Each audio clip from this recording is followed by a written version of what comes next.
What it mean to be the best? Riding foes, feeling unimpressed. Make me reminisce, throwing bows, bend the corner, set my mind upon the goal. All I know is stay down, bad, I'm the GOAT. Okay, feel like the best, the great. Now ain't no debate. Yeah. Okay, feel like the best, the great. Now ain't no debate. Yeah. I ain't gotta say much. Know the boy got a touch. Another win for the rush. Another win for the rush. See me once and got a crush. See you twice and that's enough. Get the ring sized up. What's up? Welcome to Tell the Truth, episode 60. A Chiefs playoff game is upon us, man. I am so excited for this, guys. DG, CJ, how y'all feeling, man? Hit that DG. You know, it's cold outside, 13 degrees. It's January. I mean, it's playoff football, man. Sounds like playoff football. It's here. Excited. Guys got a lot of history on the line to chase right now. A lot of motivation in that locker room. So hopefully they ready to roll. They seem like it, man. And we'll see where we end up. Man. You know what, Big 87, man. When they get cold outside, the Yeti come outside when it get cold outside. So you see the beard came back, and that Yeti, that chest there start poking out when it get cold outside. Try back different, man. I got some good lines for y'all too when we get our trifecta. I got a lot of good plays I love this week, but obviously boys had 3 weeks off, 3.5 weeks if we count the week off for Christmas. But boys league locked in. No team needed this rest more than the Chiefs. Obviously, we've been in this moment before. I've kind of heard a lot this week on the national radio and local radios about the rest versus rust argument. And I don't think it's even an argument with a team like this because when you've been playing 17, 18, or even 19 football games for 5 years straight, 6 years straight now, there's not a team in the league I think that needed the rest more than this group of guys. So they've been playing high-level football since 2018.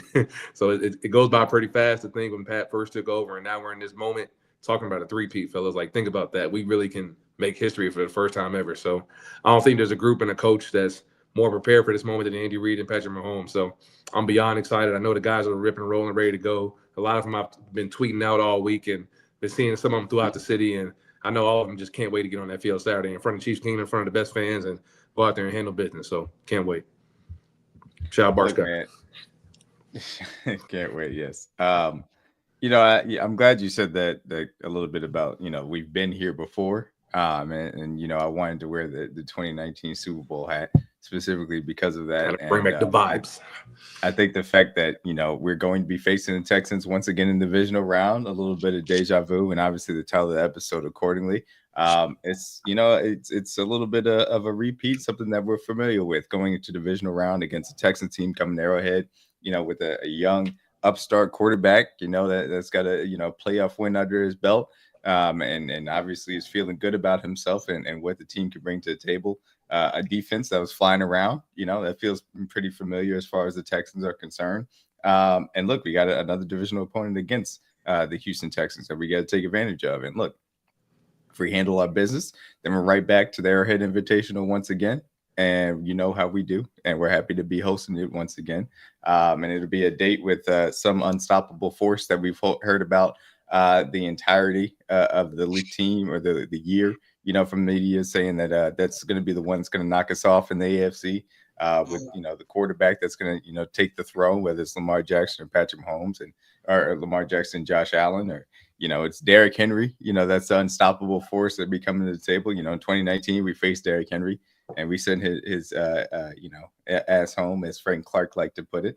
And then, of course, if you handle business in the Arrowhead Invitational, then you go to the Super Bowl and it'll be some NFC roster that's the best that you've ever seen. That's an unstoppable force on both sides of the ball, and we'll have to take care of that if the time comes to it. But the stories does sound familiar, and the triumphs start to kind of run together at a certain point because history is written by the victors. And Sunday begins the third to last chapter in what is going to be a book written about Chiefs Kingdom becoming the best dynasty to ever grace the National Football League. Being able to three-peat and being able to do that is actually what cements that. Of course, got to handle your business first. And that starts with a divisional round deja vu game versus the Houston Texans, of course. So I'm looking forward to it. We're obviously going to get into it, break it down from a matchup standpoint. But we do have to kind of recap what did end up happening, of course, on the wild card round. The Chargers did go on the road to the Houston Texans and kind of got boat raced. You saw the weaknesses in that Chargers team, not being able to stop the run, not being able to really move the ball through the air, having issues with drops, interceptions, and sacks, which we'll certainly get into. Texans obviously handled their business with their defense flying around and C.J. Stroud making timely plays. We also saw later on that day, Ravens boat race the Pittsburgh Steelers as we kind of expected. Steelers, a team that was lumping into the playoffs on its last legs. Lamar Jackson, Derrick Henry looked dominant out there on the ground. Moving forward, start out, Broncos had a nice little hot start. Got the deep pass to Troy Franklin from Bo Nix, and that was the only points that they ended up putting up the entirety of the game. Entirety of the game, I should say, as the Buffalo Bills responded with 31 unanswered to set the stage for Ravens, Bills, and Chiefs Texans divisional round playoff game. I have no idea what you're talking about, Chuck. And we'll talk about the NFC, kind of down the line when we get to it from that standpoint. But that's a wild card wrap up as far as that's concerned. I'll just flat out ask you guys, anything really catch your eye? Obviously, we're going to get into the Chargers and Texas game very specifically. Anything maybe catch your eye specifically from the other games that went on throughout the weekend? And it can be on the NFC side too, as we saw those wins by the Eagles, Rams last night specifically. And of course, who's the other team that won? Somebody, Eagles, Rams, and who else won? Why did they just Eagles, Rams, Commanders? There you go. Left hand up, baby. Jaylen Daniels. Commanders. Them haters can't stand us. Yeah. Who are we? The Commanders. All right, go ahead. I wouldn't say nothing really surprised me. I think all the games kind of went how kind of foresaw them going. Yes, they did. Chargers, Texans, I kind of felt like it was a pick'em game anyway.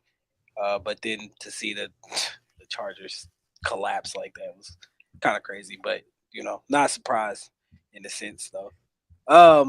But I guess the only thing I could really say from the weekend was Jaylen Daniels was absolutely impressive again in a really hostile situation, tough environment for him to have to go down there to Tampa and play on the road, take that team that had won a playoff game since 2005.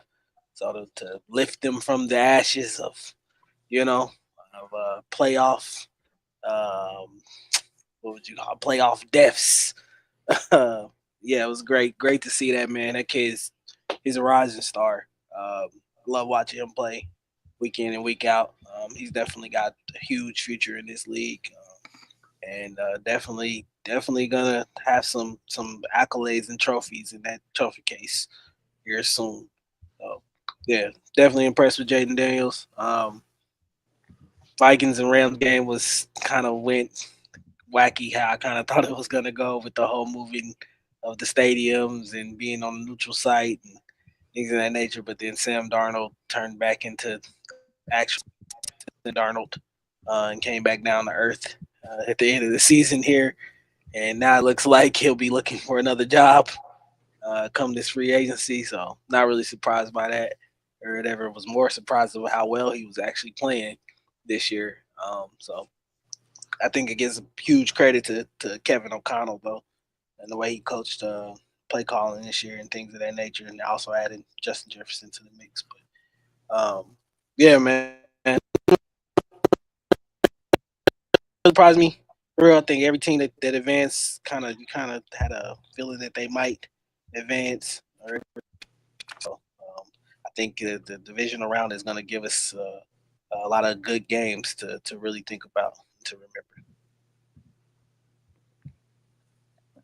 Anything really stand out for you, CJ, as far as wild card weekend is concerned? Nothing crazy. JD5 played very well. I expect him to play well, though. He's been doing it all year. All the other games are pretty much scripts we kind of excited. We pretty much saw. The Bills went out there and handled business. Eagles won an ugly football game like they've been doing all year. The Vikings kind of wet the bed like they did in week 18 versus the Lions. So they kind of carried that trend over to the wild card round. And obviously we all expected for all of us to be matched up either with Baltimore, Buffalo going into the week after, and definitely thought the Chargers would play better. Started off the game kind of how I expected, to be dominant and go out there and get turnovers and get the ball back to their offense. But to have the ball 5 times in the first half and only score 6 points is kind of crazy.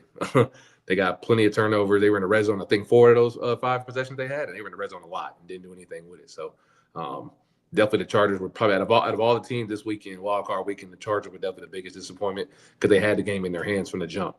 And being on the road, that's all that you could ask to go into someone else's environment and take over the game from a mentality, from an energy standpoint. They had everything in front of them. And for a hardball-led team to make that many mistakes is very shocking to me.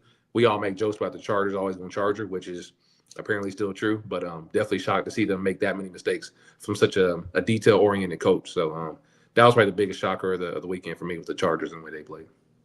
Yeah, the fact that game wasn't really close. But I did expect the Commanders and Buccaneers to be the game of the weekend, and that's what we ended up getting. Jayden, like you said, had a really good performance as well. To answer John Anderson's question, you would have to ask the Chargers fan. You would have to ask them if they have buyer's remorse about Dan Fouts. You would have to ask them if they have buyer's remorse about Phillip Rivers, because that's what Justin Herbert is right now. He's really talented throwing the football. And we're going to have to see if he can turn it around in big moments, because at this point in his career, he hasn't. He's still young. Maybe he does. Up, Pop? What up, Pop? You have to see it first. So you have to see that happen first. As far as the Chargers quarterback is concerned, that's just a reality situation. And you know, they got a good coach and they got holes in the roster. We'll see how they feel moving forward as well. And obviously we saw 2 AFC West teams go home in wildcard weekend alongside the Broncos, who again feel like they're ahead of schedule with a young quarterback, and we'll see how that continues to progress as well. But of course, what happened today, the Chiefs conducted their first practice of the week and got a clean bill of health as far as the practice report was concerned. Everybody practiced in full except for Mecole Hardman, who was limited. He had his 21-day practice window open as far as coming off the IR. No guarantee that he ends up being activated, but it is open. As we saw, Nico Remigio, comes up well as a returner since Mecole has been absent. And then in general, very well as far as a wide receiver play was concerned, week 18 when pressed into action as well while we set the backup. So be interesting to watch from that standpoint. The big headliner a little bit, though, Jaylen Watson was a full participant as well. Obviously, we talked about a little bit when we heard the news that his practice window was open, but it really can't be stressed enough. Jaylen Watson coming back as a cornerback 2 of this team would be a massive boost. Andy Reid talked about him progressing well, looking good, maybe not being ready for a full game, but still being in line to give it a go on Saturday. And that's, about as well as we can hope for as far as the divisional round is concerned. How happy are you guys to see Jaylen Watson log a full practice here as the Chiefs open up their practice for this divisional round? Ecstatic. We had that question like 3 or 4 weeks ago. Anybody you would want back on this roster? We were talking about Rashee Rice.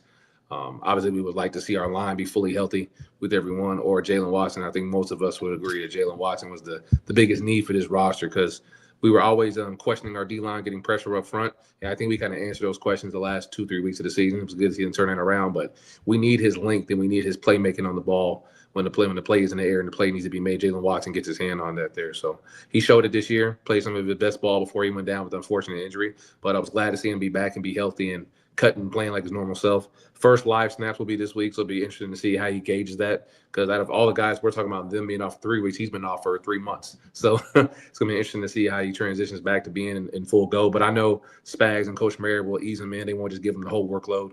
Obviously, Josh Williams been playing well. Christian Wallace been giving us great snaps. And Najee Johnson stepped up big for us as well. So it's not all on Jaylen to go out there and be the savior for the secondary. We still got all-pro Trent on the field with us, but having him out there, just having his presence and his length, having those guys available, him and Josh, we said that last week, having 2 6'1", 6'2" corners with that kind of length is not a lot of teams have that in their bag they can use during the playoffs. So having that much toughness, that much aggressiveness in the secondary is going to help us big time, especially when you're playing guys like Nico Collins this week, who's a monster. He's a good receiver. Yeah, that's what proves it helps with me, is that going into this week, you got a really tough matchup with a really good receiver in this league, Nico Collins, guy who's got some length on him as well too. So having a corner, having 2 corners that that can match up with that size, as always, I feel like is an advantage. We obviously how well Jaylen Watson was playing before the season. I was not surprised, because I tried to say and told people that he was going to be CB2. and that he was capable of that. But to have him back now is just a great deal. Really expected him to be back the way he talked on Twitter. He made it always seem like he was not going to miss this season, not going to miss a chance at a three-peat or ever. I think he did everything in his power to try to get himself back on the field as fast as possible. And I'm glad that he is here.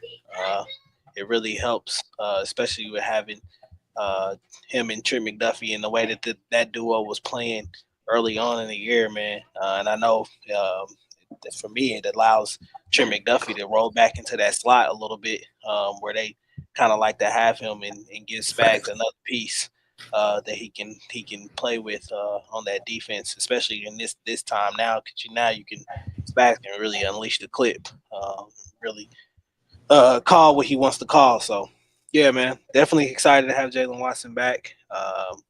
It's gonna be a show, man. Be a show. Enjoy the show. Absolutely.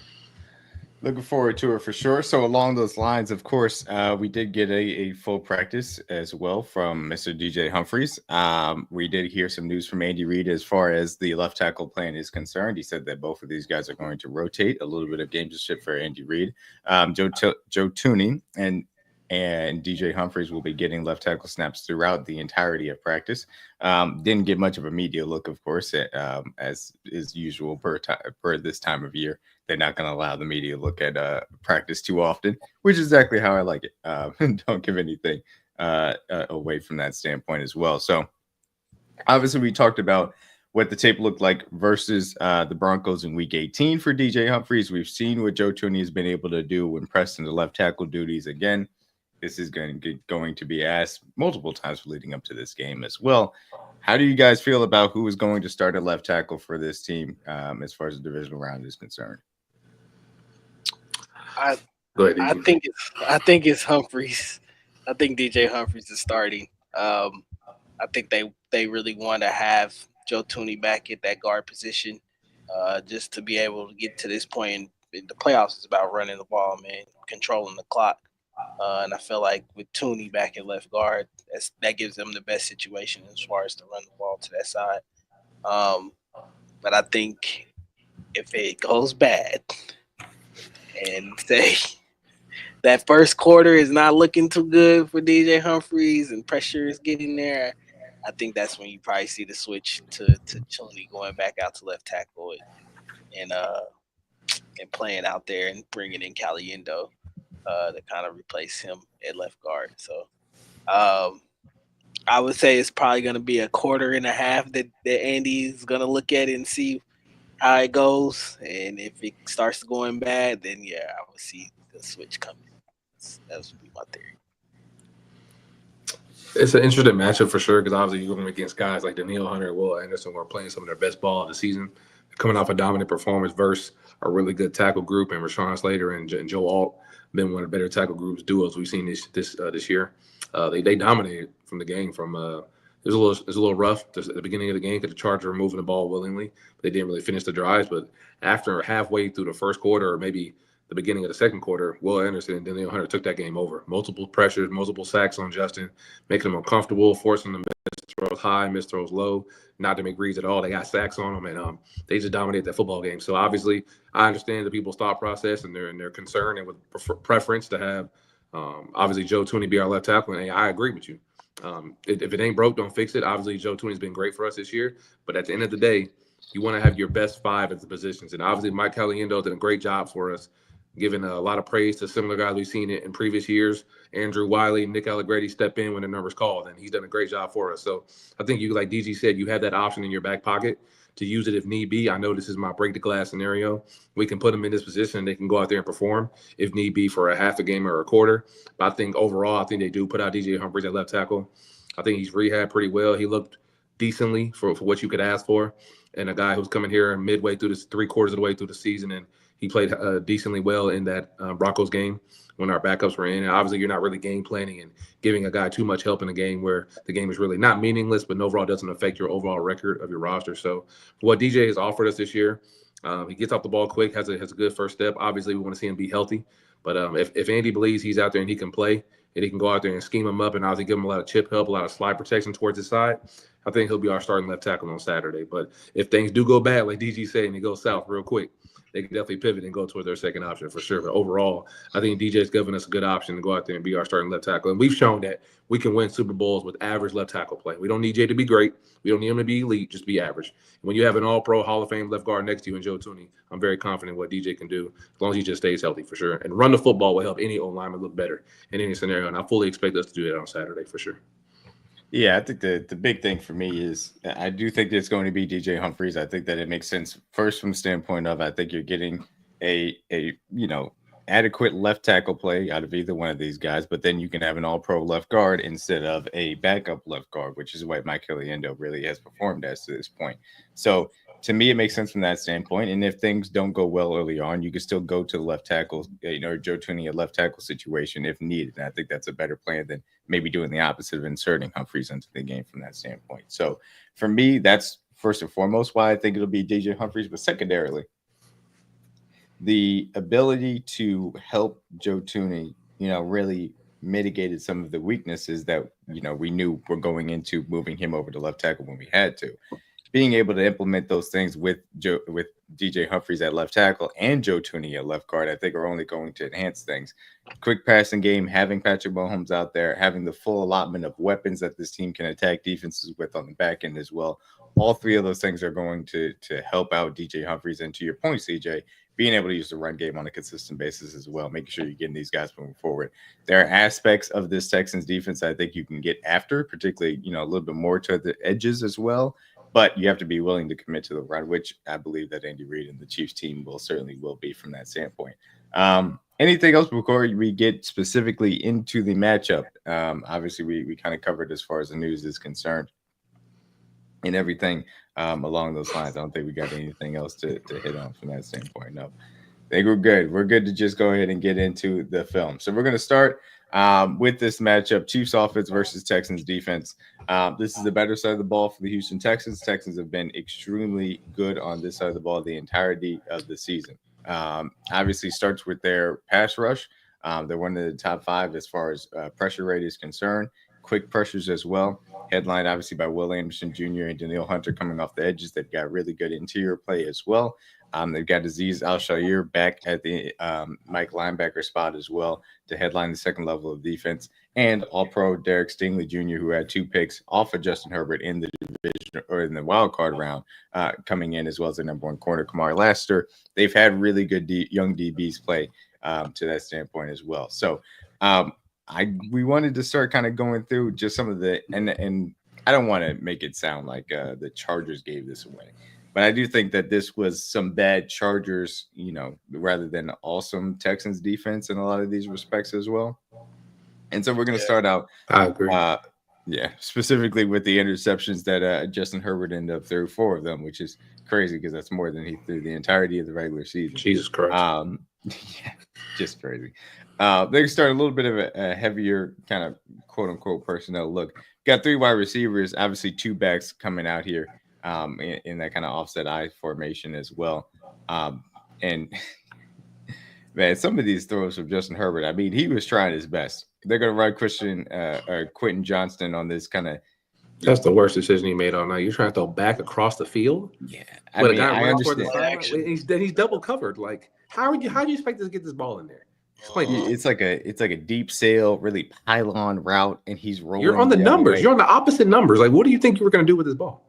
Justin Herbert has all the arm strength in the world. He ain't got that kind of like. Calm down, bro. Like, I don't know what the play design here was, but it wasn't good. And Justin Herbert decided to throw this, and obviously he left it short. Kamari Lassiter was able to pick it off in front of Quentin Johnston. Again, to me, and this isn't to say that there was something incredibly wide open here. It's not like anybody got crazy open from that standpoint. You guys just got to throw it away because it's just not eat there. Eat it and throw it away, bro. It is what it is. Eat it. It's first down. Thank you. Why are you chucking it on first down? Awful decision. Take it just first down. Go to the next down because it's not going to be open here. Instead, he obviously decides to chuck it downfield, and that's the result. He definitely do country. He trusts his arm way too much, bro. Way too much. Yeah, I kind of felt like during this game they got away from the run. Not sure why. It was the first drive that they had. It was really working. JK looked good to start the game. Yeah. They went down the field, got in field goal range. Of course, he didn't come up with points, but, still got in field goal range. Was able to get a field goal off. Houston fumbles. Get the ball right back. Get the right ball right back. Of course, you don't score in that. But I don't know. I feel like the Chargers really just got desperate in a sense of, maybe because they weren't scoring or something like that, and they felt like they had to put it all on Herbert at that point. I don't know, man. It didn't look in sync. Then, of course, his receivers outside of Lad McConkey, haven't been phenomenal this year at all. Lad, shout out to Lad. Lad, he was cooking. Yeah, you obviously had Lad was hooping for sure. Yeah, you obviously had a great game as well. And look, to your point, on that first drive, they run for 16 yards to set up the field goal, and then after the fumble, they run for another 11 yards to set up the second field goal, and they go up 6-0. And it just slowed down from there as well, which I think speaks to the lack of diversity in their offensive game plan as well from that standpoint too. So this next one, this is just one of those things. Justin Herbert once again just going to miss a throw. There's really no two ways about it. He's going to end up overthrowing Lad McConkey here to the bottom of the screen, and he tries to settle down and just overcooks it. And it ends up being a pick six. Obviously on there, still backed up at their end zone as well. To Eric Murray, out of all people, this boy. Eric Murray, you let Eric Murray pick you. He was sitting. Yeah, just completely overcooked this, and this is where.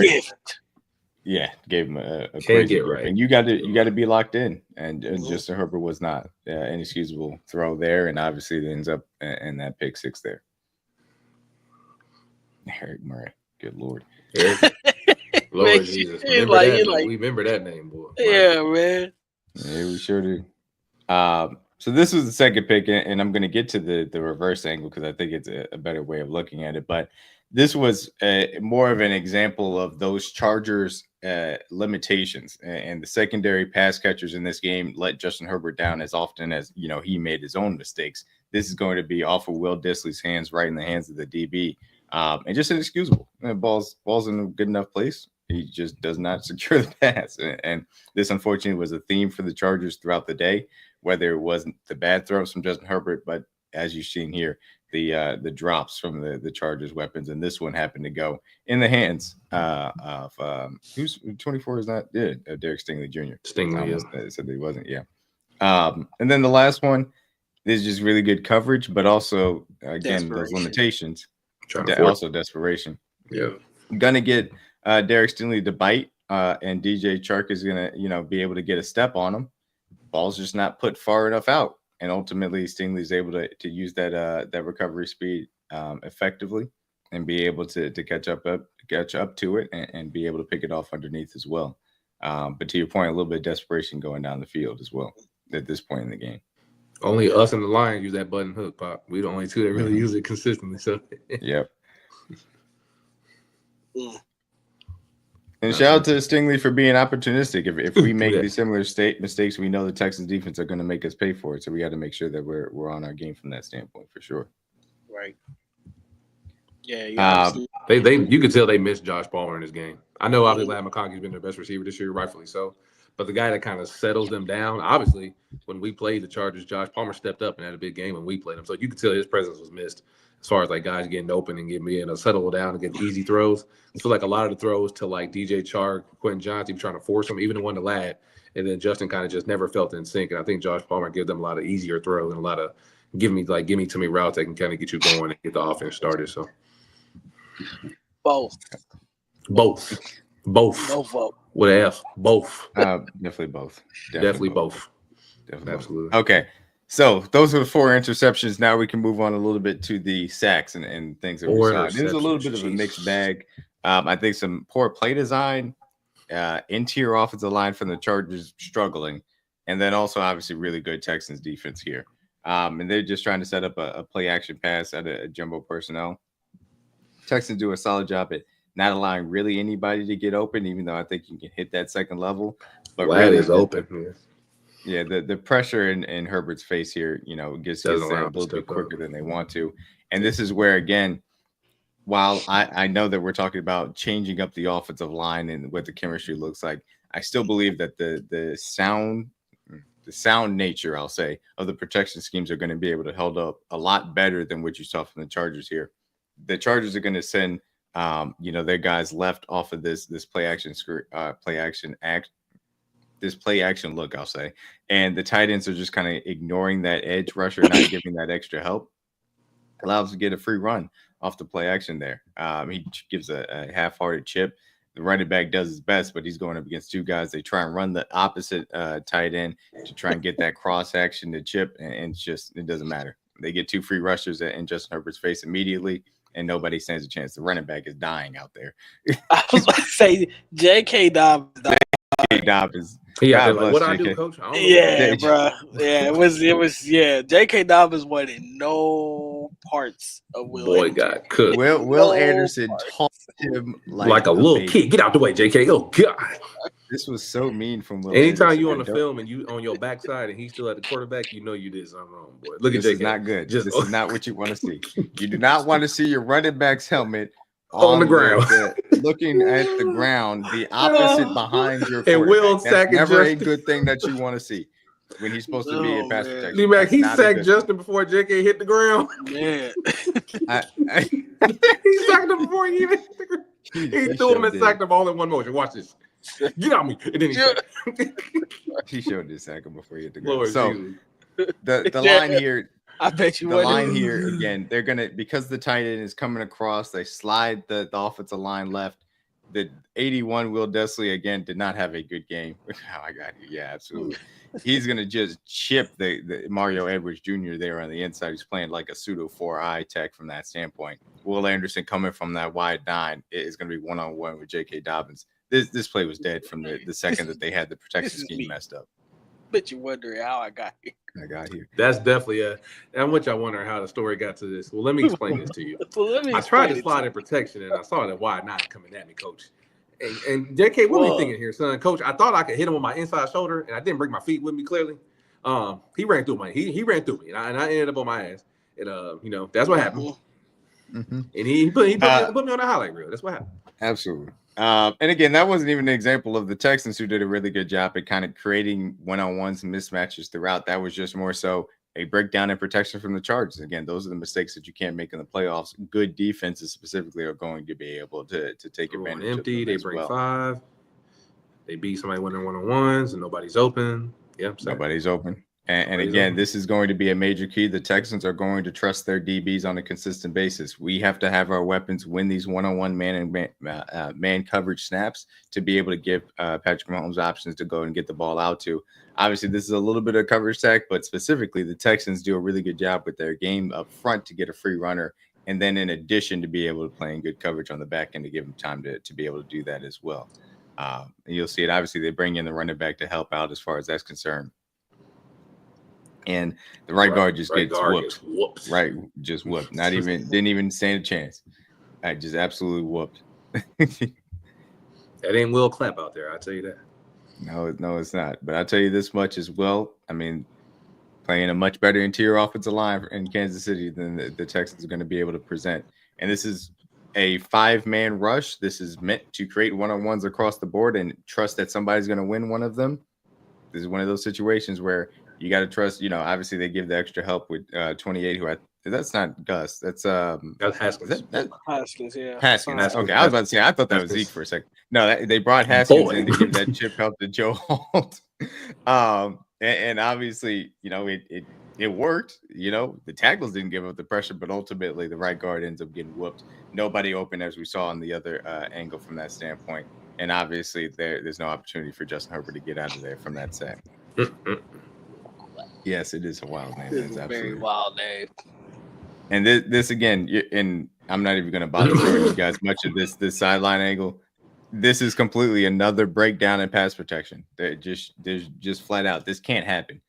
Offensive line is going to be sent left. They're doing a good job at mugging up, presenting a 6-man front to make it kind of difficult. You got 6 guys to block these guys. You got to have assignments for all 6 of them, though. It's inexcusable. They don't pass this off very well at all. They did. They tried to. They didn't pass it off. They didn't even try to. That right? I mean, send them left. I understand why you send them left. You gave left. the most obvious threat is the dude in front of you. Is that all? Just like allowing Will, just not even touching Will Anderson. But not even. In fairness to Alt though, he is taking the most dangerous player as far as the inside guy. And that is why they slide to Alt, or are they sliding away from Alt? They're sliding away from Alt because I'll show you before the left tackle. And there's no back, so it's empty. So the you are the in line of scrimmage. So like, I get what Alt's thinking, but you're the in line of scrimmage. You got to take the widest person. There's he's got the inside person because 39's coming. But shit, the DBs, at least he got 3 yards off the ball. Will right there. Will close to the quarterback than he is. Look, you're dead. You're dead. You're damned if you do. You're damned if you don't. You want to die being cut. You want to die being cut. Either way, you're gonna die. Does that center? Go ahead. Does he?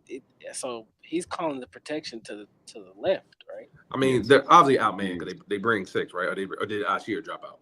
No, they got 6, but the tight end ends up running a route. And again, this comes into the actual design and being ready for these things from the standpoint. I thought that the Chiefs, even though that they were obviously having Joe Tooney at left tackle, they did a really good job at being ready for what the Texans defensive front can present. And I think this is a very important aspect of it. They've played D'Amico Ryan's defense on a consistent basis, whether it was with the 49ers, obviously playing the Texans this year specifically. They know what type of games they're going to try and play as far as the Texans defense is concerned. So you have to be prepared for it. The Chargers look like they were not prepared from a front pass protection standpoint, just flat out. The Texans got too many free runners. There, facts. The pressure was too quick. It's just a reality situation. Yeah, they only ended up bringing forward. They just dropped out. Yeah. Can't have your tight end run a route, allowing your right tackle to be out there on an island, slide the protection the wrong way, and Justin Herbert gets absolutely killed. Which is crazy because he's about to get killed even worse on this next rep. And this one, again, what they're doing is making sure they design their pass rush plan to create one-on-ones. And this is strictly, hey, we're going to put Slater one-on-one with Danielle Hunter, and we're going to dare you to be able to block him. And he didn't do it. and the crazy thing, Danielle Hunter didn't even want to get to him first. Yeah, Will got to him before Danielle Hunter. Because the interior offensive linemen also weren't able to handle the stunt that was on the left side of the line. And again, this is all about that pass rush plan. Tell me what the center's doing here. Tell me what the center and left guard are doing here. Yeah, neither one of y'all touched them. Actually, tell me what the center, the left guard, and the running back. What's the running back doing? Ain't nothing. Just standing there. The center is staring at nothing. At the nobody. Right guard is looking at who he should be blocking. He's trying to block him with his wing, with his elbow. Yeah, this is just nothing but simple execution issue. JK just went through the island, didn't even chip nobody either. Like, bro, this is how this should have went. It should have been Slater on Hunter. JK, you're chipping Hunter to give him help. Center, you take obvious man coming to you. Guard, you have your right hand stabbing on his inside just in case Daniil comes in for a twist stunt. He doesn't, so your eyes should immediately go inside. And then right tackle, right guard, you're one-on-one. That's how the protection should have went.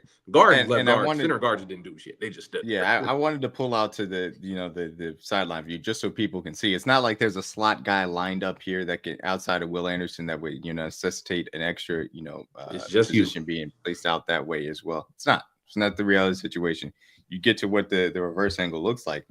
You got to slide the line right, and the left guard, can be able to help there. And I understand why you have the running back there ready to help in case the 27 here comes from a just in case standpoint. Exactly. But inexcusable here from the center and left guard. Just inexcusable. No excuse for that. Obviously, Daniil beats him up the edge, but honestly, that's more about Mario Edwards Jr. being able to loop inside freely through the A gap and get Justin Herbert on the ground as well. So those are the sacks, and he's getting lit up. Yeah, he got. I do want to play it again. He got cracked on this play. He got cracked by 2 different people on this play. Boom. Yeah, that one hurt. He felt that one for sure. Mm-hmm. So, but I wanted to show those sacks because it wasn't something. And again, Texans really good front, really good pass rush design. But and I contrasted specifically to what you saw the Rams really do to the Vikings last night. It was not really as often a breakdown of just the lack of talent of being able to block these guys. It was just terrible pass protection scheme. And I don't believe that we're going to have those same issues from a sound standpoint. So we'll see it. This one, though, the last piece of this is just the mistakes as far as the weapons are concerned. You're going to see the Will Dissly drop here to start out. Herbert does a good job avoiding pressure, putting Dissly in a perfect pass. Then this is 2nd and long. You get this pass completed. At the very least, you're probably converting this first down, obviously. And you have the chance, obviously, to get into the end zone. Instead, you're going to end up having to punt on this drive. But inexcusable drop. Got to catch that ball. Got to happen. And those are opportunities that the Chargers didn't take advantage of.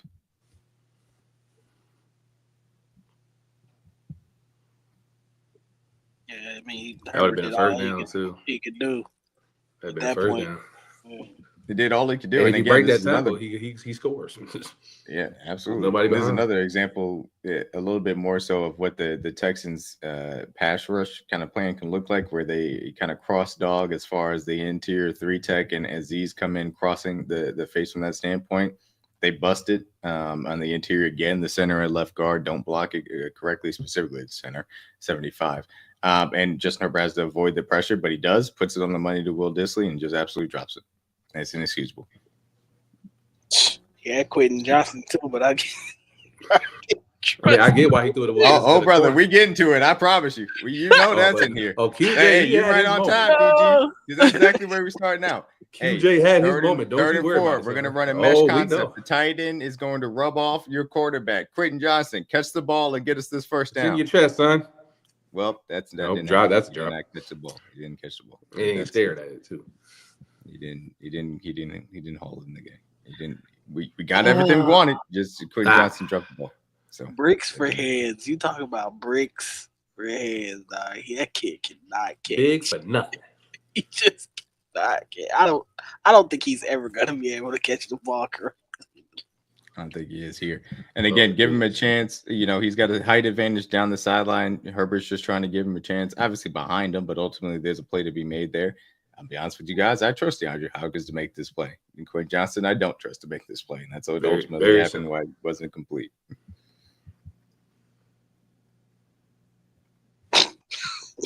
Still can't do it. It's for me, I ain't gonna lie, he's one of the more comical players to watch in the league just because everything he do is hilarious, bro. It's just like this kid can't catch a break, man. He cannot. He can't catch a cold, he can't catch a break. Oh, But the one thing I did want to see, ball, can't catch I did want to point out here, this is not only the opportunity for Justin Herbert. Again, I think at this point he is a little bit spooked and a little bit happy feet. That's why he escapes out of the pocket to the right here. Lai McConkey is coming open on this deep crosser.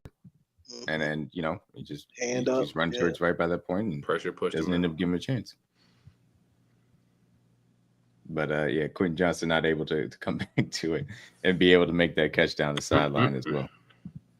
But yeah, you trust DeAndre Hopkins again to win these kind of one-on-one matchups. That's an example of what we're talking about from that standpoint too. And I'll have an episode of Stay Scheming coming out later on this week, talking about the weapons.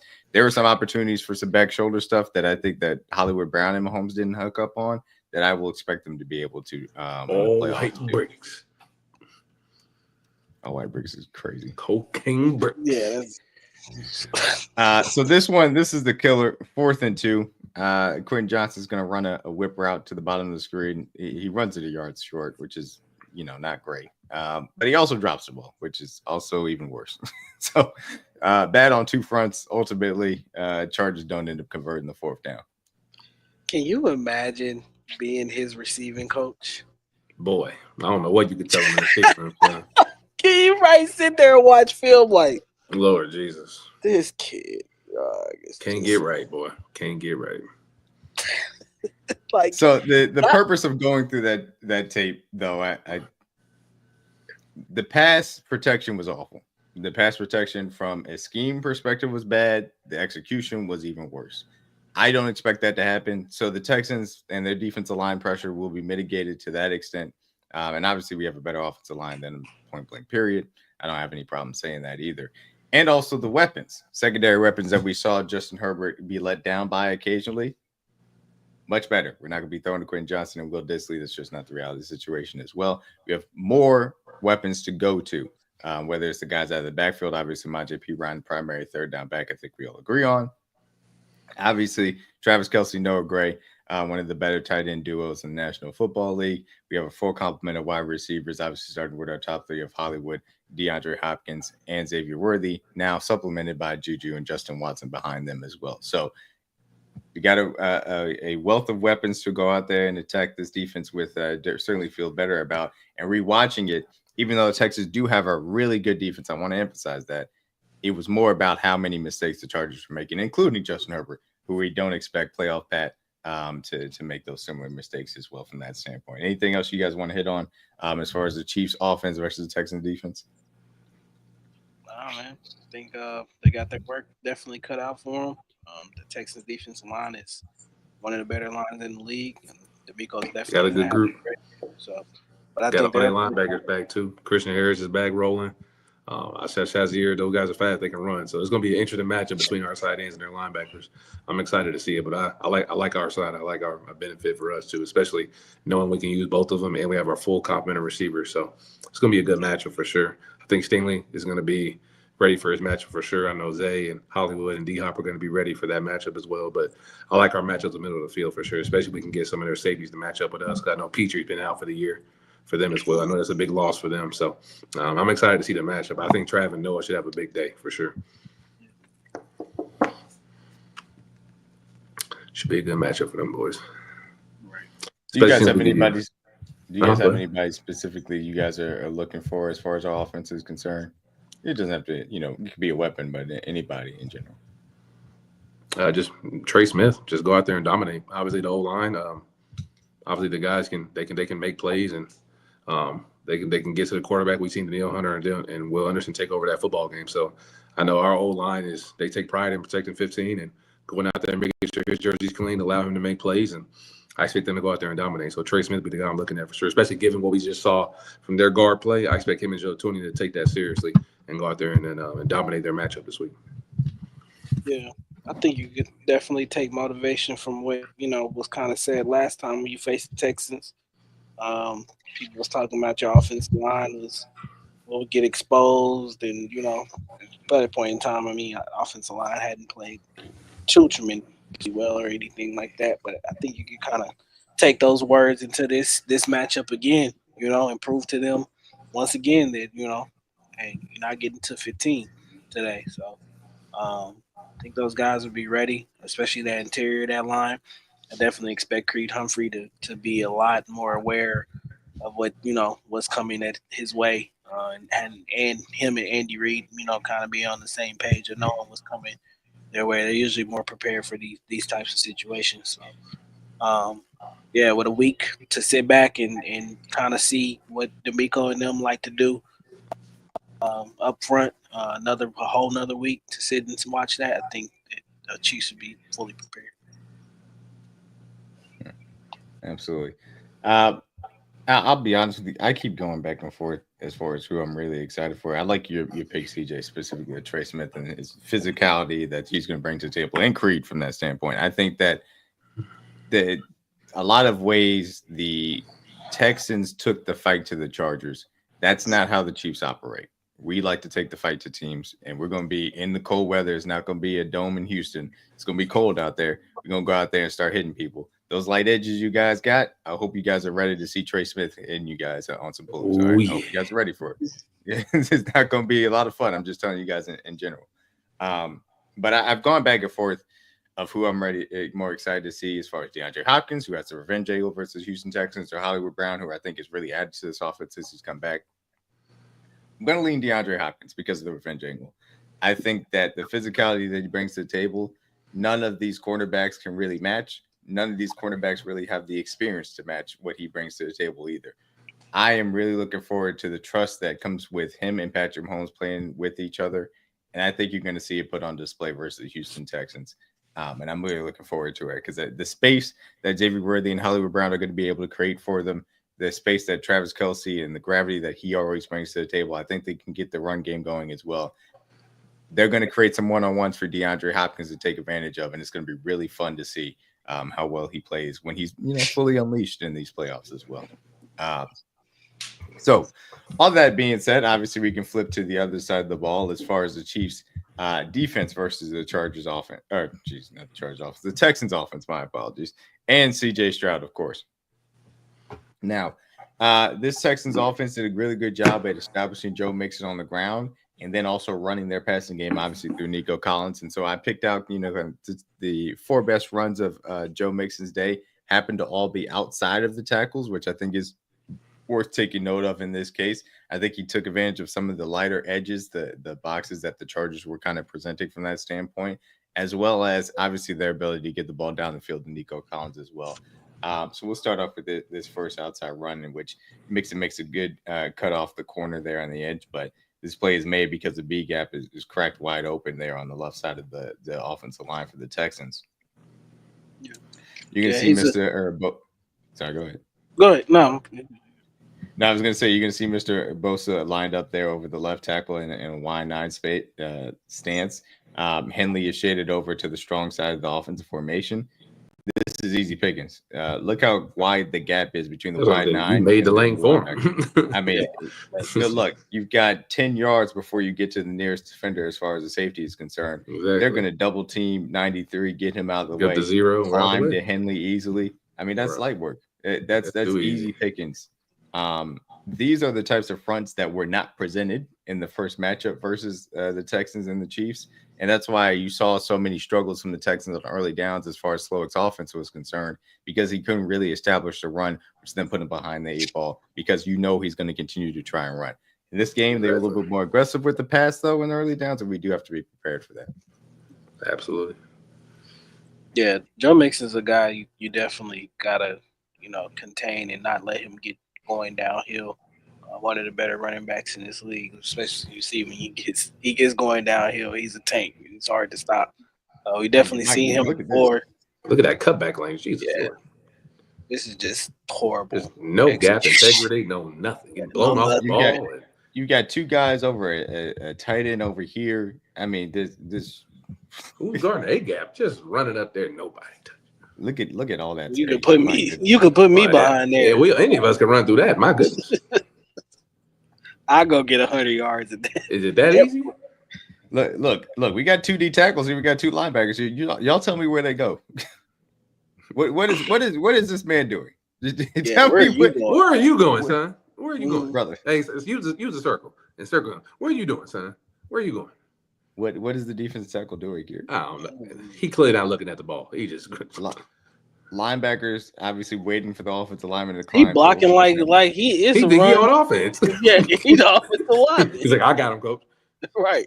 Let me clear him out real quick. Coach, I got him. Joe Mixon ain't never seen a lane that easy. My goodness. This is horrible execution by the Chargers. Which I thought early on they did a really good job early on of containing Nico Collins, getting the Texans off the field.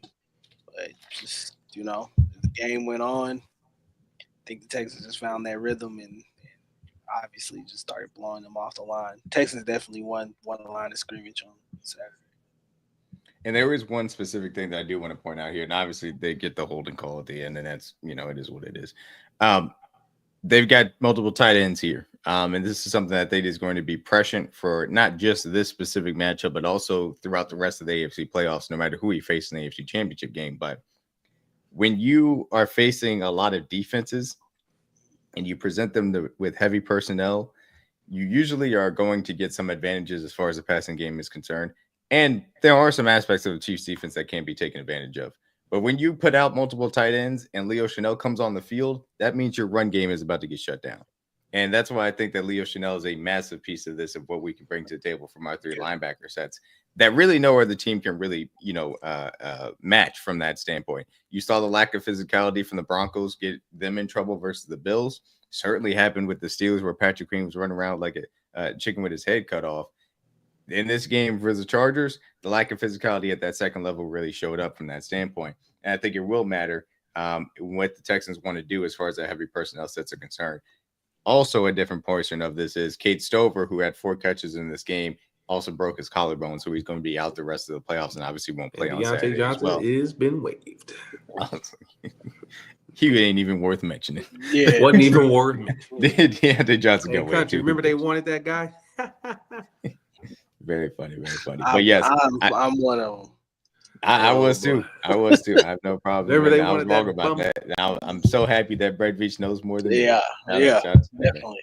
They know all Tell the me about that. details. But yes, this is going to be a massive key about what that heavy personnel sets look like from a defensive perspective and how much better we are at defending them than other teams. And certainly the Chargers put this on display. This is disgusting. Seeing your defense get displaced to this extent, that's sickening. It's close. I ain't gonna lie. If I was a Chargers coach, I wouldn't even watch this film. What we're gonna break down? Yeah, there's nothing really to break down. You would simply flat out didn't execute certain points. I think to that point. Hey, sorry, go ahead. Did you keep on? No, I was just gonna say. I think once they got behind, their defense just kind of was like, "All right, it's over. Like, let's go home." Along those lines as well, obviously the Chiefs have an opportunity here. The Chargers have an opportunity to kind of set the tone. And they do an okay job up front, making sure that Joe Mixon has to bounce this corner. You're coming downhill. Can you make this tackle? Nope, you got dribbled off the turf. Get off me. Having a DB trying to tackle Joe Mixon. Good luck. Well, unless there are DBs. And that's why another place where I feel confident in what our DBs bring to the table with being able to be physical in the run game. And be able to make those tackles on the edge. And it's the little things this time of year that make the difference. The Chargers obviously were a really good team as far as defense was concerned the entirety of the year, but they're the little things that can be picked at. If you're not physical enough on the edges, then you're going to get taken advantage of. And that's exactly what the Texans were able to do. And this is obviously one example of that. Just a poor angle, too, as well, from 33. That's a bad angle to take towards that. It's just bad. And none of y'all want to tackle. Y'all let Joe Mixon got the Hall of Fame stiff arm on y'all. He got the sliders all the way down on rookie mode. What is this? Runs right through the arm tackle. Texans do a good job sealing off the edge there. The linebacker on the here kind of overreacts to the tight end in motion. They climb to the second level, be able to seal off that gap. Joe Mixon gets through it. Henley, you're meeting him in the hole. You know, it's 5 yards deep, but at least you bring can your feet, son. Stiff armed, and he's done. Dancing in the end zone like a Pop Warner game, man. You ever go to your little cousin's Pop Warner game, and they had that Peters. One team had this what you kind of film you want to put on? Yeah, they had that running back in the backfield. And you be like, man, who that kid? Like, they can't stop that kid. And look at Peters. Oh dang, coach put me in the game. I'm supposed to make this tackle. I don't bring my feet. I don't wrap up. I'll dare embarrass myself. I'm on national television. Got put on the hub like somebody in high school. Dang, son. Dang. Peters, the last woman I see you take that so right was you. Never mind. And again, this is an interesting presentation of what the Texans were able to do well to kind of get the Texans out of their gap integrity as well. Strong side to the formation. Obviously, they still send the tight end in motion. Chargers end up overloading. You can see where the gap is at even before the play happens. You can see right where the gap is at, right in between that tight end and the left tackle. That gap is wide open to be taken advantage of. Seal off, 78 climbs. Linebacker overreacts to the tight end motion. Makes it get right into that hole. All he's got to do is shake one guy off, and Henley doesn't make the tackle. And again, Henley's had a really good year for a young linebacker, but these are some of the things that can be taken advantage of when you're not experienced enough to really deal with this. And we know Nick Bolton and Drew Tranquill have been through enough and dealt with enough diverse running games, and also Leo Chanel, to not have these issues as well.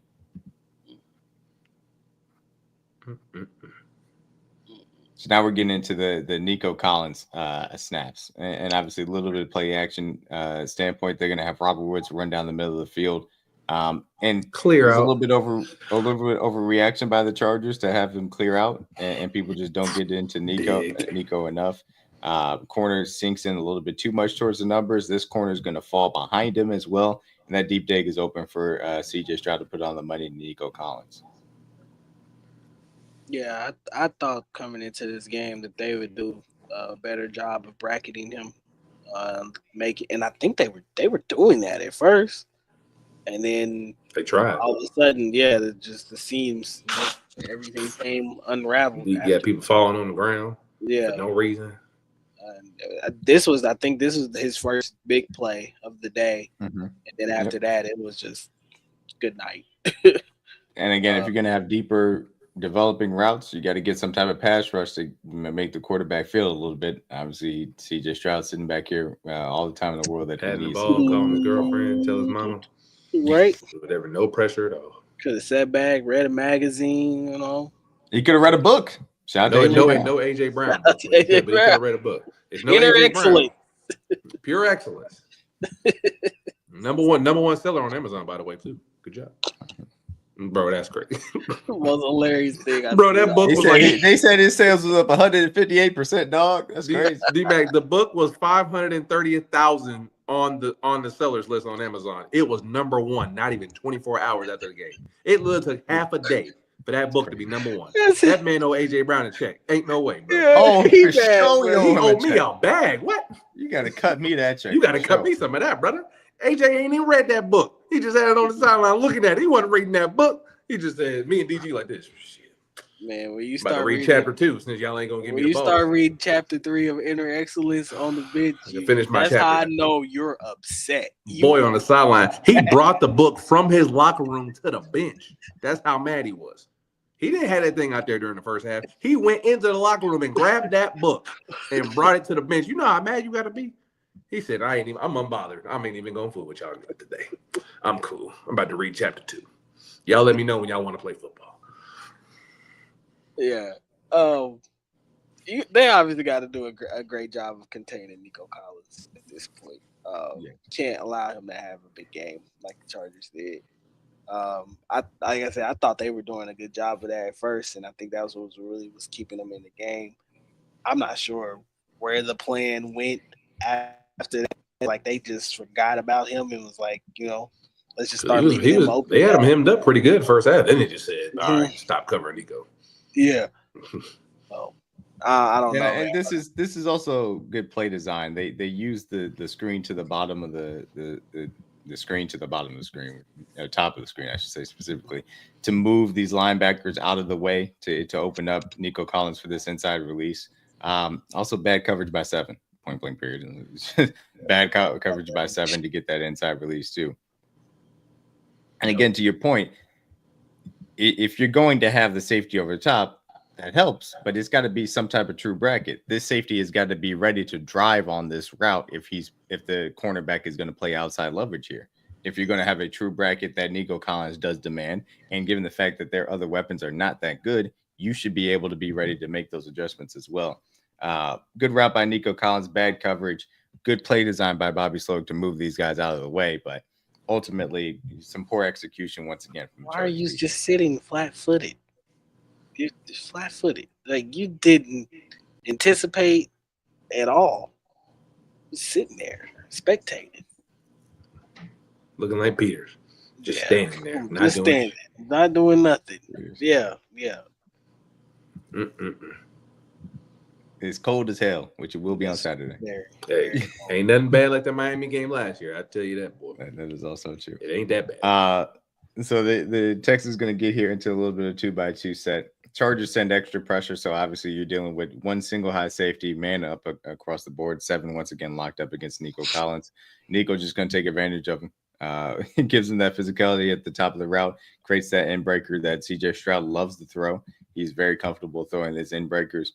Texans do a good job of picking up that blitz long enough for CJ to make this. And again, CJ is somebody that can operate in adverse situations. He's not going to panic in a lot of those situations. You're going to have to force those on a consistent basis, really getting after him early on. Here he hangs in there and is able to throw this end breaker to Nico Collins, who creates it with the physicality at the top of his route as well. Ooh. Good pickup. Good poise by CJ. Wait for Nico not to get an OPI. You see how he ran into the defender, initiated the contact, but didn't do it so much to make it subtle. So to the point where the ref couldn't throw the flag. Because obviously, the DB squad, so he just in that little subtle contact, but not too much. So you don't want to shove him to where you get an offensive pass interference, but just give yourself a couple extra cushions so you can break inside. And then CJ's obviously on time, on target, puts it on him, and Nico makes a play. That dude's he's a beast, man. Bro, his long reception prop been cashing all year, bro. That's all he did. His 20 yards is money.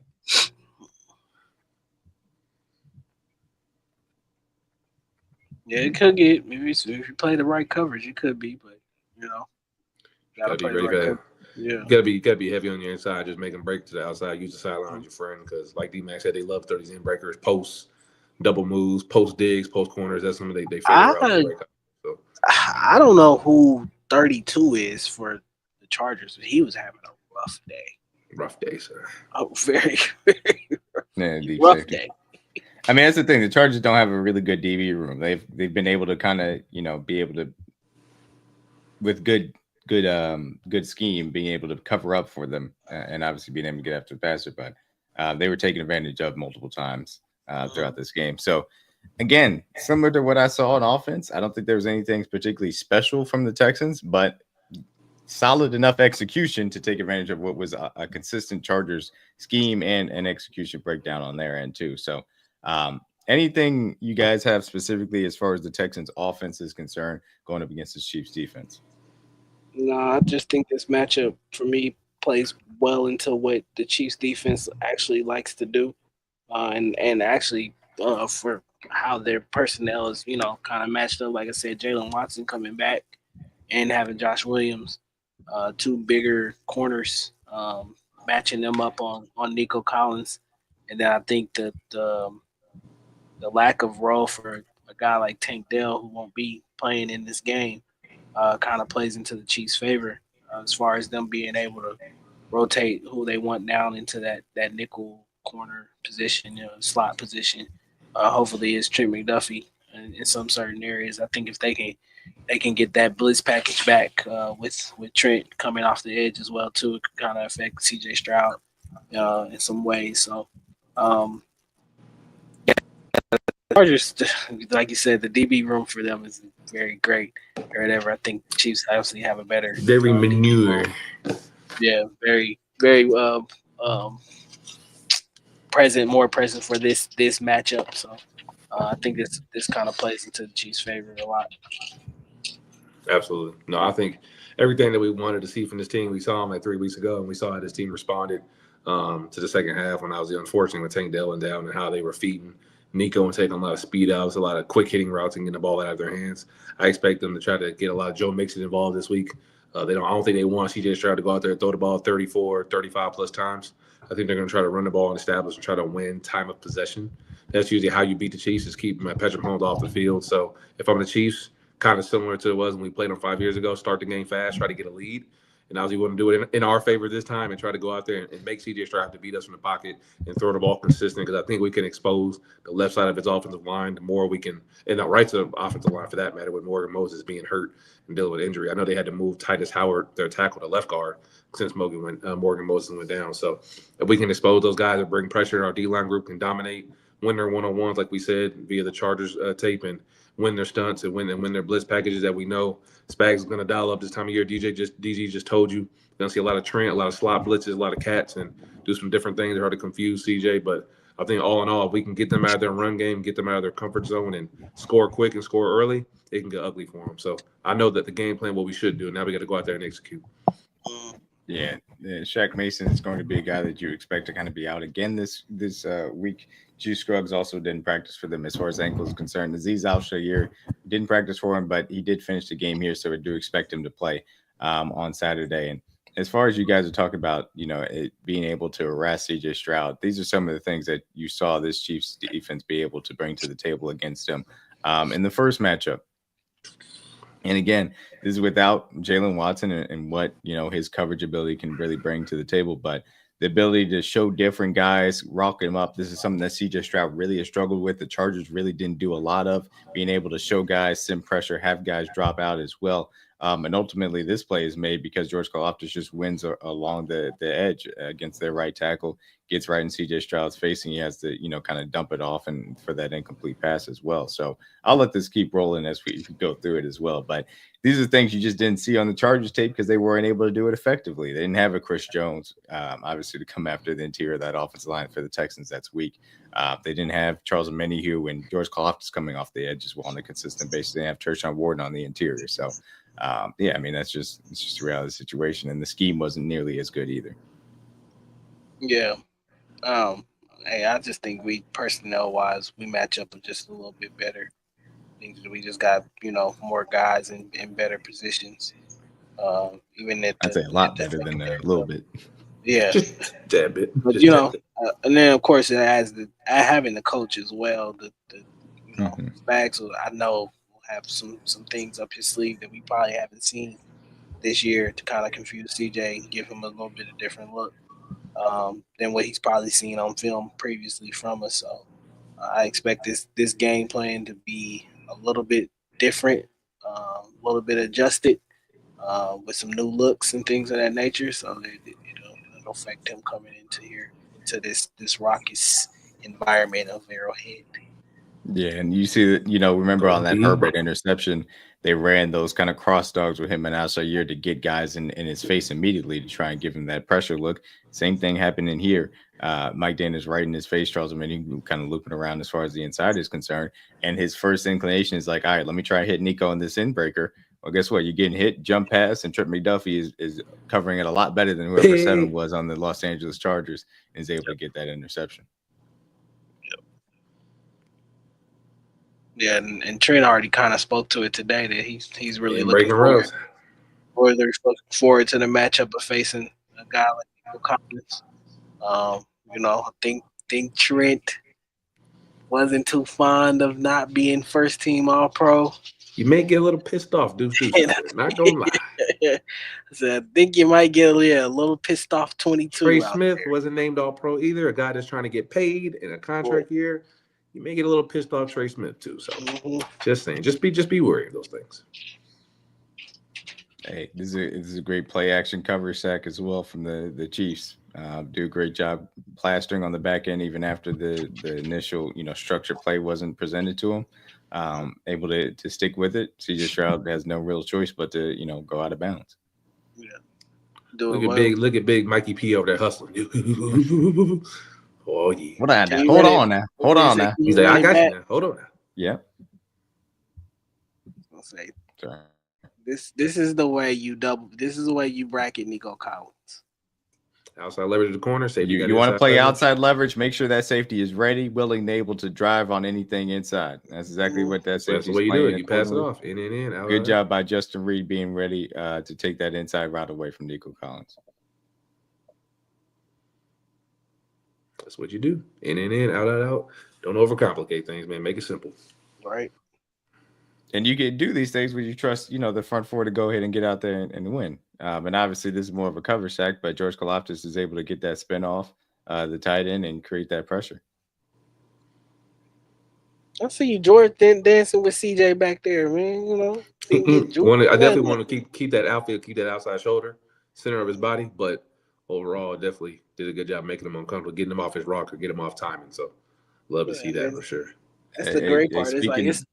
It's not always about sacking or getting to these guys. It's just about affecting them enough so that they don't go nuking your own. Facts. They're not comfortable back there, and that's something that we did early and often to the Texans, and that put them in an adverse situation. But talk about the right guard getting whooped for the Chargers. We talk about the Texans' right guard getting whooped here by Chris Jones. Flat on his stomach as he was able to apply the pressure. Get out of here, son. CJ wanted no parts of 95. CJ said, nope. Get off me. Nope. Watch this throw away. Peters, look at you. Get your quarterback killed while you on your stomach. All right. Staring at him. Over there, got your feet, kicking your feet up like a girl texting on a Friday night, son. Just Stroud said, He said, nope, I'm out of here. Out of bounds. Nope, not doing it. Not doing this. Yeah, another if we get an early turnover off these boys and force them into obvious passing situations where obviously their O-line is showing ways they can be exposed and forcing them to throw the ball into tight situations. Obviously, and as much as we troll Justin Herbert, and rightfully so, he played awful on Saturday. The Texans also turned the ball over 4 times. a couple of fumbles, some interceptions, so they're susceptible to turnovers as well. So this could be a game where we continue our turnover trend we've initiated since the Cleveland game. So I expect the boys to get a turnover early and often for sure. I just wonder, certain situations like when you're in these games, you line up right. You're playing tackle. You might be playing decently well. And then you see one of the best pass rushers to ever play the game line up across you. What goes through your mind? Like, it's 95. Better get out of that stance. That's the first and foremost thing. Better get out of that stance. That's exactly what Tunsil was saying, man. I better get out of that stance real quick. Hold on. Let me get back. Chris Jones like, yeah, you can get out of that stance. Guess what you can't do? Handle my bull rush. Let's get back to CJ. We going back to CJ, big dog. we both going to CJ. We going to have a meeting at the quarterback. You're going to be at CJ's lap by the time I'm done with you. Yeah. Look at it. Yeah. I got him. You need difference-making guys, and Charles Minnie, who here isn't even, making the biggest thing here. But you need guys that'll make differences as well. Chris Jones is doing this on this snap. George Kalafdis has the right tackle looking at CJ. That's not a good thing. That's not. You don't want your offensive lineman looking at the quarterback. But to your point, yeah, I mean it. We saw how quickly the strip sack that Charles Minnie, who was able to get on Lamar Jackson early in that game, kind of felt like it really flipped the momentum and put the Ravens on their heels. You get an early turnover in this game as well. That's what it can do to a team too. But I wanted to show it just to show that's what it looks like when you have a good game plan versus the Texans offense, which I expect us to do, and much better talent across our Chiefs defense. And it's always funny to me. It's always funny to me because people cite the season-long numbers, and I understand it. I get it, and teams deserve credit for what they do season-long, but we're not playing for the regular season. That's never been what this is about. That's not how we operate.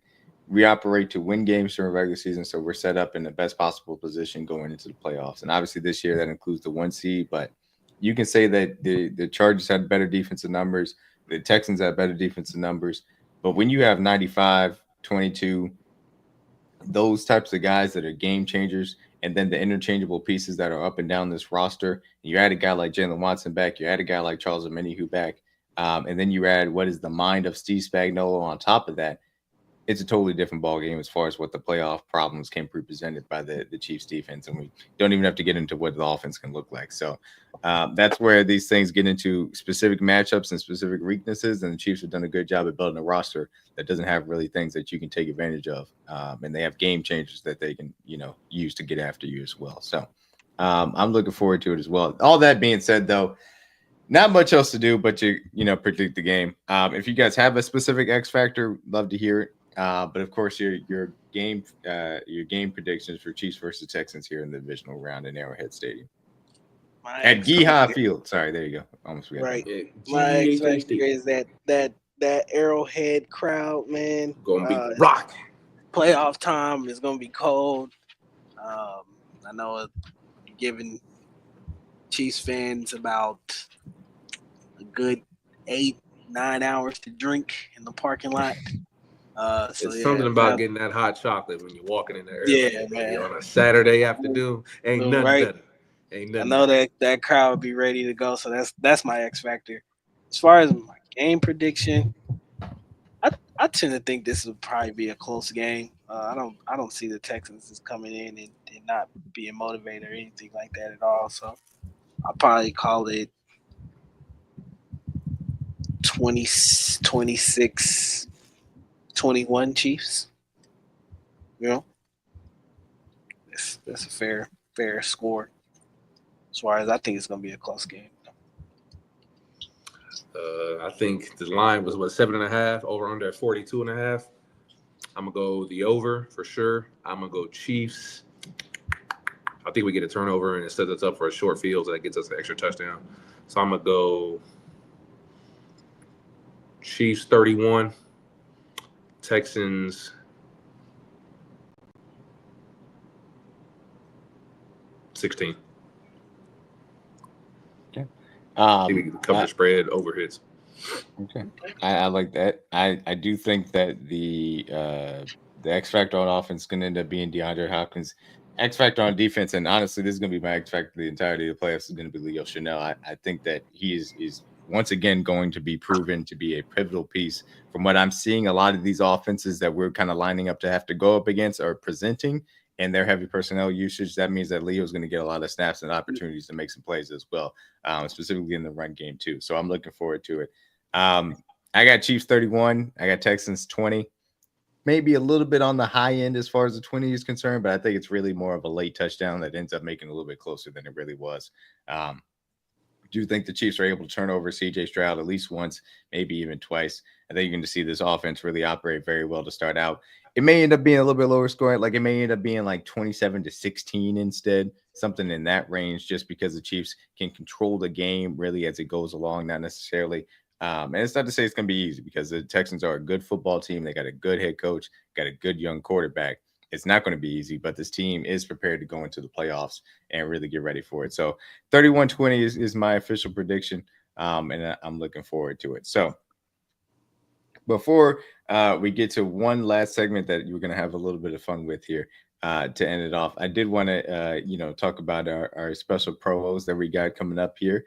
Looking forward to it for your game day feast. Kingdom Cast has its $25.99 game day box. Shout out to Wings and Things, 10 wings, wangs, flats and drums, and 10 tenders, and a large fry. Go ahead and make sure you guys tap in. Big back. Shoulders. Yeah, the back is loaded up. Hey man, you gotta get the grub on for the game. Hey man, y'all man. head on down the troops, man. Holler at my dog Country, holler at my dog D. Tell them CJ, DG, and DMac sent you. Tell them you want that Kingdom Cast game day box, and make sure the wings is fried extra crispy. You know what I mean? Yes, sir.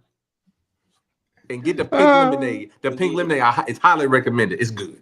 I'm telling you that right now. Give me a 6-piece lemon pepper with a large strawberry. Hey man, give me that honey. Give me the honey spicy. You already know how I do, Country. Honey spicy. Give me the pink lemonade. You dig? Gotta love it. So get your Kingdom Cast game day box, $25.99. Get you your wings, your tenders, and your fries. And make sure you that highly recommended pink lemonade as well while you're out there at Wings and Things. Shout out to Wings and Things.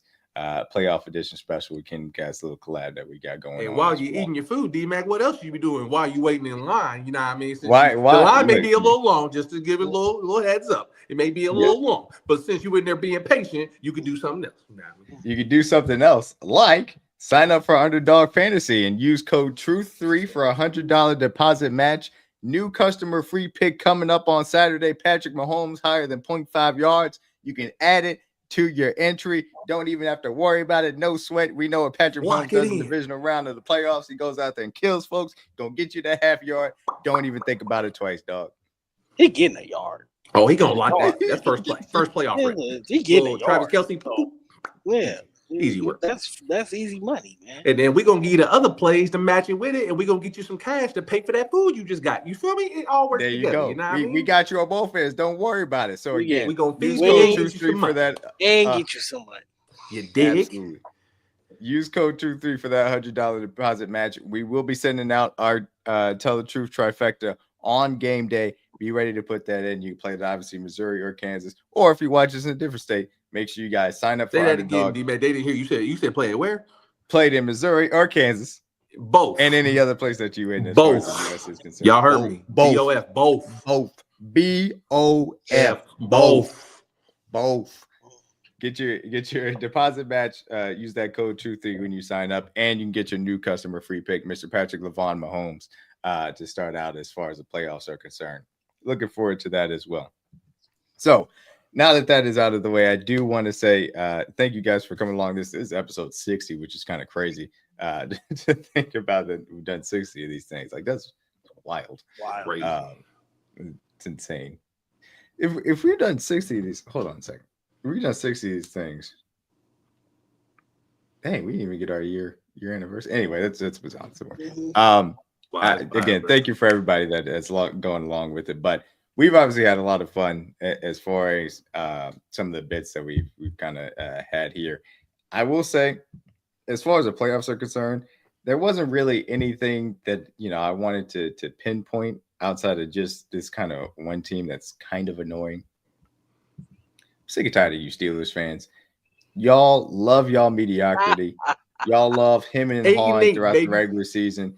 Y'all win all these games. It don't matter. It don't, because y'all can't win a playoff game. Y'all on a 6-game losing streak. And this is about Mike Tomlin. It's not. You guys don't have a quarterback. And I'm going to continue to say this on a consistent basis anytime anybody asks me about it.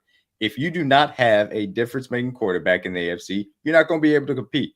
Look at the divisional round quarterbacks for the second straight year. Mahomes, it's Allen, it's Lamar, and it's CJ Stroud. Now, look, I'm not going to lie to you guys. Joe Burrow's in that group with the other three, the first three that I mentioned. I'm not going to take that away from them. Obviously, the Bengals got their own issues they got to deal with as far as the AFC South is or AFC North is concerned.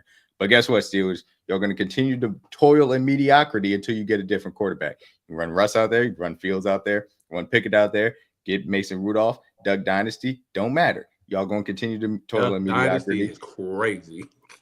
And you can continue to hem and haw about your 6 rings. I tell y'all right now, that gap is closing. Y'all going to be, your head's going to be spinning how fast we end up closing that gap. Just like the Raiders and Broncos had their heads spinning when we passed them up as far as their 3 rings is concerned. Yeah, we come. Steelers fans, y'all annoy me, except for the ones that I'm cool with. It's fine. But other ones, y'all annoy me. Y'all deserve it because y'all are annoying. So we lay y'all to rest. Congrats on making the playoffs just to lose once again. Man, going 8-8 is some losers. I woke up Saturday, man.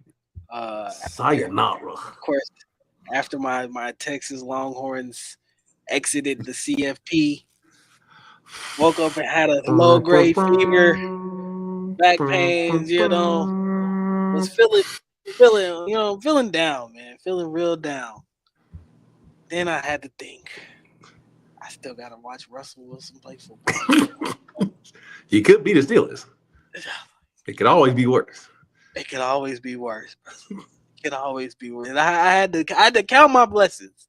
I had to count my blessings. Amen, brother. Amen. Like I really had to think to myself, like, yeah, Texas lost. I could always be a Steelers. Russell Wilson plays football today. Yeah. Oh god. Sayonara to Russell Wilson. Like, look, bro. They give you life. It's just time to go home and take care of Sierra and the kids. Be a family man, bro. Be a father. Be a father. Not to say you right now, but just be an exceptional father. You know what I mean? Pittsburgh Steelers wanted no parts of that game at all. They wanted no parts of Derrick Henry. That Steelers defense laid down. I think they almost gave up 300 yards on the ground alone. Jesus Christ. Wild. Yeah. I don't blame him, man. Time to lay the Steelers to rest. The Mike Tomlin story and the relationship. Mike, I don't think you should be fired, but it's time to move on. It's time to move on. You got to get a different change. Different pastures. Yeah, it's just not working. Got to go somewhere else. I don't know where you're going to go, but you got to get up out of there, brother. You got to get up. And by the way, before I do wrap this specific portion up, Chiefs Twitter favorite wide receiver, by the way, just so y'all know who y'all been advocating for on a consistent basis. Mr. George Pickens showed out an hour and a half late before, or an hour and a half before kickoff after inactive players were announced. That means he wasn't even in the building when people announced who was going to be inactive for the game. Boy, was still on that's who you guys been advocating for. That's who y'all want. But y'all love his catches, though. Tomlin asks players to report to games at least 2 hours before kickoff. That boy didn't get there until an hour and 25 before the kickoff. 5 minutes kickoff. That was after the players were announced. That's y'all. And y'all wanted him to be a Chief. This the dude y'all That's love. Y'all bro. boy. Y'all love y'all. I love Pickens, him, bro. Y'all love Pickens. That's y'all boy. Well, that's Chiefs Twitter favorite wide receiver. That's unfortunate. Boy. They love to crash out, don't they? Yeah, they sure do. But on a positive note, I did want to end this. Country, I do apologize in advance, and you know why I might be apologizing for it. But I need a little bit of that playoff energy, and I felt like I needed it, and I went back and I was like, what can I watch to make me feel that playoff energy and maybe just like feel good inside as far as that playoff energy is concerned. You know what I landed on? Hey, DG already know. Past 2 games in each game, 70 yards, over 200 yards each game. I know damn well we wasn't going to win the game. We let that happen. They come in here. He ran for 70 yards. They call him the best rusher in the league. We sitting in this home early. I posted the comments that you said to me. And all over social media, everybody said you better watch your back, that you're saying things that you can't catch. Everybody on social media saying They must not know who I am yet.